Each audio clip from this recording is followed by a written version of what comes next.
কাউকে জড়িয়ে ধরলে একদম শক্ত করে জড়িয়ে ধরবেন, যতক্ষণ ইচ্ছে ধরে রাখবেন। হতে পারে সেটাই শেষ জড়িয়ে ধরা।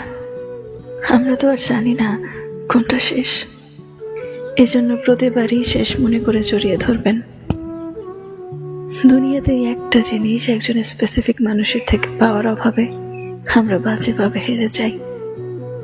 কাউকে বলতেও পারি না, আবার ওই মানুষটার সামনে গিয়েও বলতে পারি না, আমার একটু জড়িয়ে ধরবা, আমার না খুব খালি খালি লাগে তোমারে ছাড়া।